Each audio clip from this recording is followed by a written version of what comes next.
नमस्कार साथियों, इस वीडियो के माध्यम से आप सभी देखें क्योंकि इसमें सशरीर उपस्थिति क्यों चाहिए।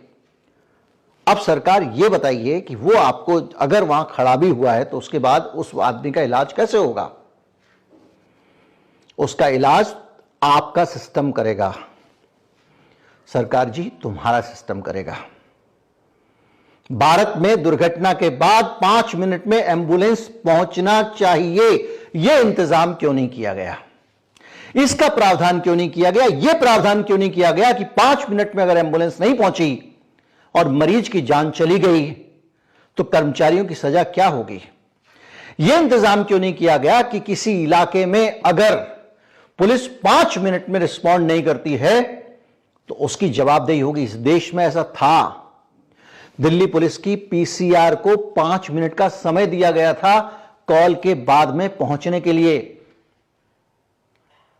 और इस काम के लिए कंट्रोल रूम होता था, पुलिस का कंट्रोल रूम, जहां से अलग से पूरा ऑपरेशन होता था और पूरी पीसीआर वैन कंट्रोल रूम से जुड़ी होती थी। अमित शाह जी ने आने के बाद पीसीआर सिस्टम को खत्म करके जो गाड़ियां थी उनको थाने में अटैच कर दिया, और वो गाड़ियां थाने के एसएचओ साहब के चूंकि रिपोर्टिंग में हैं इसलिए विभिन्न प्रकार के कार्य कर रही हैं। ये दिल्ली के पीसीआर सिस्टम का हाल कर दिया इन्होंने। जिम्मेदारी लीजिए, देश में सबसे ज्यादा खर्चा कौन करता है? सरकार करती है। पैसे कौन देता है? हम देते हैं। तो जिम्मेदारी लीजिए, किसकी जिम्मेदारी होगी अगर हिट एंड रन केस में एक आदमी ने यह सूचना दे दी कि मेरी गाड़ी से आदमी घायल हो गया है, उसके पास इलाज पहुंचे, ये किसकी जिम्मेदारी होगी? ये जिम्मेदारी किसकी होगी कि उसको इलाज अस्पताल पहुंचने पर मिला कि नहीं मिला, डॉक्टर था कि नहीं था, दवाइयां थी कि नहीं थी, उसकी सर्जरी हो पाई या नहीं हो पाई। यह जवाब कौन देगा कि एक्सीडेंट होने के बाद 25 किलोमीटर तक अस्पताल ही नहीं था कि उसका इलाज हो जाता? कौन उत्तर देगा? इस देश के हुक्मरान देंगे ना। लेकिन हुक्मरान तो सारी जिम्मेदारी उस आदमी पे डाल रहे हैं जिस आदमी का 99.999999% केसेस में इंटेंशन टक्कर मारने का नहीं होता है, और जिस आदमी का काम पहुंचाने का है सहायता, उसको कर दिया आपने मुक्त। सरकार की कोई जिम्मेदारी नहीं है इस देश में, बाकी जिम्मेदारी इस देश के लोगों की है, उस ट्रक वाले की है। अपने आप में सोचिए। और आपने क्या किया? आपने ट्रक वाला जो 5-10 हजार रुपए महीने तक में ट्रक चलाते हैं लोग, उस ट्रक ड्राइवर के ऊपर आपने ओनस रख दिया, उसके लिए 10 साल की सजा का प्रावधान रख दिया। और जब आप आपराधिक काम करोगे, सजा वाला काम करोगे, तो इंश्योरेंस कंपनी की तो मौज हो गई, क्योंकि वो 10 लाख रुपए भी इंश्योरेंस कंपनी नहीं देगी, क्लेम भी नहीं देगी। बचा लिया आपने।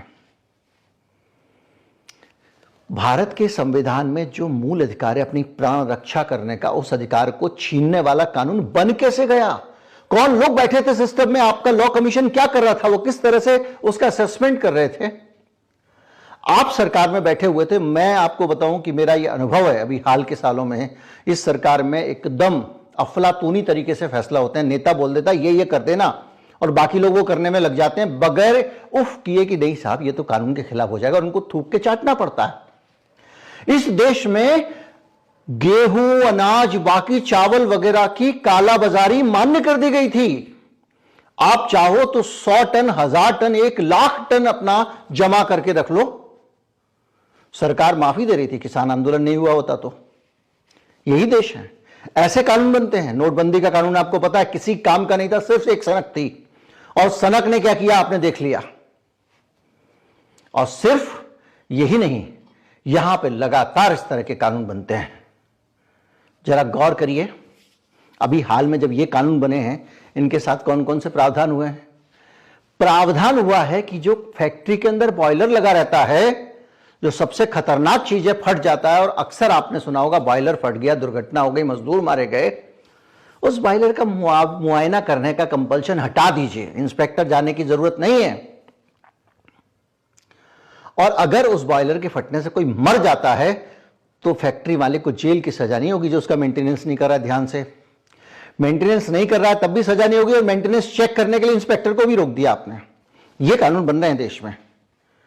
अभी हाल में एक कानून तैयार हुआ है, इलाज में लापरवाही से अगर मरीज मारा जाता है डॉक्टर की, तो डॉक्टर को सजा नहीं होगी। आदमी की आंतड़ी की जगह लिवर जोड़ दो उसमें और बोलो कि सजा नहीं होगी।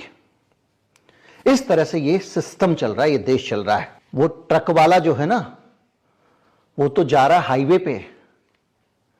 आप रोज दफ्तर जाते हो। मैं ही एक दिन एक विवाह से लौट रहा था, एक एंकर थी हमारी, उनका विवाह था, लौट के आ रहा था। एक साहब शराब पी के हाईवे पे जो दोनों तरफ से बंद किया हुआ है, तेज चलता है, उस हाईवे पे आ गए। मेरे आगे बाईं तरफ एक गाड़ी थी, मेरे आगे एक गाड़ी थी जो अचानक धीमी हुई, रुकी। मुझे लगा इन्होंने साइड में गाड़ी लगाई है कुछ करने के लिए। उस गाड़ी को मैंने ओवरटेक किया। मुझे क्या पता था कि उस गाड़ी के पीछे एक शराबी है जिसको बचाने के लिए उसने रोका, और वो शराबी अचानक मेरी गाड़ी के सामने आ गया। अब मैं वहां खड़ा रहूं, वहां पे भीड़ आके मुझे पीटे। मेरे बच्चे, मेरी फैमिली मेरे साथ थी, नहीं तो हमें शायद 10 साल के लिए जेल में डाल देगा। ये हम सबके साथ कभी ना कभी कहीं ना कहीं घटा है। सबकी दुर्घटनाएं होती हैं, उसकी जान बचाना जरूरी है, लेकिन जान बचाने का तरीका यह नहीं होना चाहिए कि दूसरे की जान आप आफत में डाल दीजिए। इतने कानून मैं बताऊं, मैंने पूरी एक लिस्ट बनाई थी, वीडियो प्लान किया था कि मैं आपको पूरा का पूरा बताऊंगा कि कौन कौन से कानून इन्होंने बदले हैं, लेकिन वो पूरा एक खिचड़ी टाइप का हो जाएगा। ऐसे ऐसे कानून, ऐसे पुराने कानून थे, खराब कानून थे, सड़ गए थे, उनको बदल दिया। 50 जगह पे सजा के प्रावधान इन्होंने खत्म कर दिए हैं। अब मैं बता रहा हूं आपको वो बंटवारा, वो विभाजन रेखा। सारे कानूनों के बंटवारे में जो एलीट वर्ग है हिंदुस्तान के, अमीर लोग, सरकार और सत्ताधारी लोग, उनको सुरक्षित कर दिया गया है और आम आदमी को छोंक दिया गया है। यह है निचोड़ और सार तत्व इन कानूनों का। आप बताइए मुझे, इतने 75 साल हो गए, अगर आपकी गलत नीति से देश को नुकसान होता है, इसकी जिम्मेदारी तय होनी चाहिए कि नहीं होनी चाहिए, और इस पर सजा होनी चाहिए कि नहीं होनी चाहिए। कोई कानून क्यों नहीं बनाया जाता है? अंग्रेज तो विदेशी थे, हमको गुलाम बनाकर रखा था, और कोई कसूर वो चाहते नहीं थे उनका निकले, इसलिए उन्होंने बनाया था कानून। आज तो हमारी जिम्मेदार सरकार है। अगर नोटबंदी के कारण बहुत सारी जानें गई, किसान कानून के कारण लोग मारे गए, तो किसी आदमी की तो जिम्मेदारी होगी। आप कुछ भी कानून बना दे तो कानून से पहले जनता के साथ कंसल्टेशन करना चाहिए, सरकार को अलग अलग स्टेक होल्डर से बात करनी चाहिए। कुछ हुआ इस कानून में? मेरे पास संसद में ताकत है, मैं कर दूंगा, मैं चाहूं ये करूं, मैं चाहे वो करूं, मेरी मर्जी। और वही एग्जैक्टली इन कानूनों के मामले में हो रहा है। आज लोग सड़कों पर आए हैं, और इस हद तक सड़कों पर आए हैं कि इसका एहसास सरकार को होने लगा है। और कैसे कैसे खासम खास लोग सरकारों में बिठाए जा रहे हैं, अलग अलग जगहों पर कैसे मुख्यमंत्री बदले गए हैं, और मध्य प्रदेश के मुख्यमंत्री की टीम में एक ट्रांसपोर्ट मिनिस्टर बने। उनका बयान पता है क्या था? वो इस देश के वासी हैं, ऐसे लोग कानून बनाएंगे, इनको कानून बनाने के लिए बैठाया है हाई कमान ने।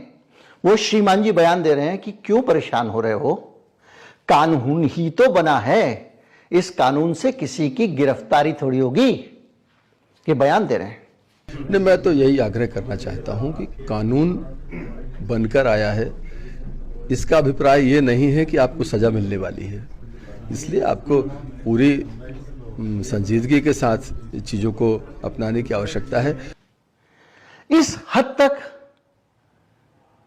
और कुछ भी कानून बना देते हैं। 50 लोग बैठ के व्हाट्सएप पे चमचागिरी करते रहते हैं और उसको हाँ हाँ हाँ महान मान करते